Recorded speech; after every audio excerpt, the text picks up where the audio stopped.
Assalamualaikum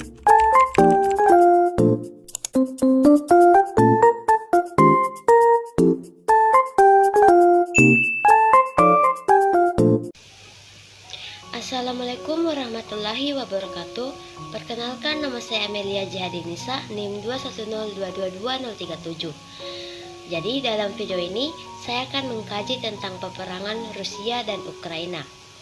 Baik, langsung saja faktor-faktor yang mempengaruhi terjadinya intervensi Rusia atas Ukraina.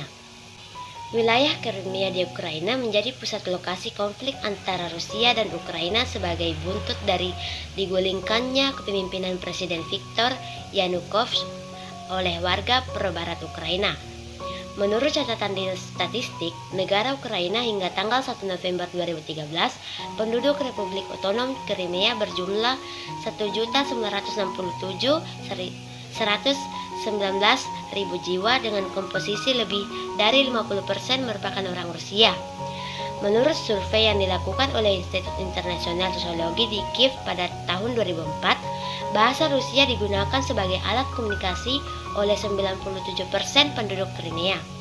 Akibatnya Rusia langsung bertindak dengan mengirim pasukan dalam jumlah besar ke wilayah selatan Crimea.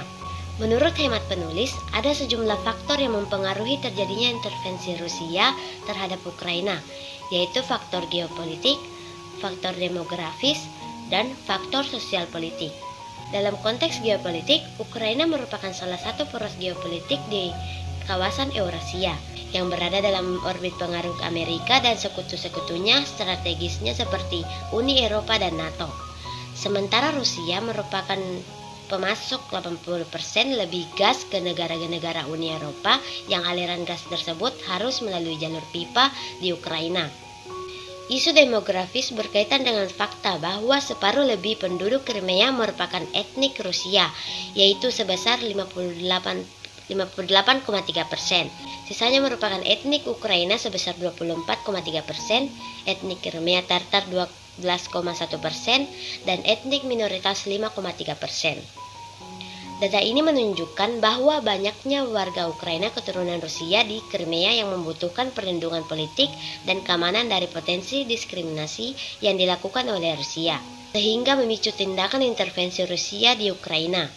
Dari perspektif sosial politik, intervensi dipicu oleh kemarahan Rusia atas tergulingnya Presiden Yanukovych yang merupakan sekutu dekat Presiden Rusia Vladimir Putin. Tiga faktor di atas memang sangat mempengaruhi terjadinya intervensi Rusia, namun bukanlah berarti bahwa intervensi yang dilakukan Rusia merupakan tindakan yang dapat dibenarkan dalam tatanan masyarakat internasional. Isu keabsahan atas intervensi tersebut akan dianalisis di dalam subbab selanjutnya. Selanjutnya, legalitas intervensi Rusia terhadap Ukraina dalam perspektif internasional. Pertama-tama saya akan menjelaskan apa itu intervensi. Intervensi merupakan salah satu bentuk turut campur dalam urusan negara lain yang bersifat diktatorial. Prinsip non-intervensi sebagai salah satu fondasi dasar dalam hukum internasional berkaitan erat dalam prinsip kedaulatan negara.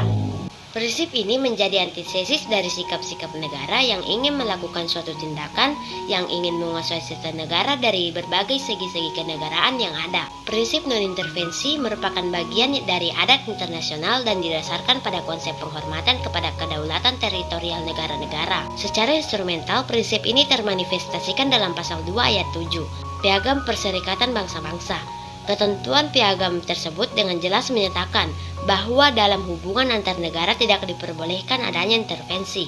Negara berdaulat selain masing-masing merdeka juga sama derajatnya satu dengan lainnya. Pengaturan tersebut semakin dikuatkan dengan resolusi Majelis Umum Perserikatan Bangsa-Bangsa yang dikeluarkan tanggal 24 Oktober 1970. Kemudian diterima sebagai deklarasi Majelis Umum tentang prinsip-prinsip hukum internasional mengenai hubungan persahabatan dan kerjasama antar negara yang berkaitan dengan Piagam Perserikatan Bangsa-Bangsa.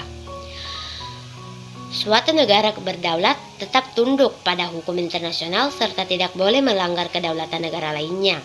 Jadi dalam kasus ini Rusia telah jelas melanggar prinsip non-intervensi atas tindakannya yang mengintervensi Ukraina. Adapun akibat yang timbul dari intervensi tersebut ternyata cukup beragam. Presiden Amerika Barack Obama secara gamblang menyatakan keprihatinan yang mendalam terkait pelanggaran nyata Rusia terhadap kedaulatan dan integritas teritorial Ukraina. Uni Eropa lebih memilih menjatuhkan serangkaian sanksi ekonomi dan politik pada Rusia termasuk sejumlah petingginya. Jadi yang dapat saya simpulkan dari pembahasan tadi yaitu terdapat 3 faktor utama yang mengakibatkan terjadinya intervensi Rusia terhadap Ukraina, yaitu faktor geopolitik, faktor demografis, dan faktor sosial politik. Yang kedua, intervensi yang dilakukan Rusia merupakan tindakan yang tidak sah karena melanggar prinsip non-intervensi. Adapun akibat yang timbul dari intervensi tersebut ternyata cukup beragam sanksi ekonomi dan politik. Baik, itulah tadi penjelasan tentang Rusia versus Ukraina. Mohon maaf bila ada kesalahan. Wassalamualaikum warahmatullahi wabarakatuh.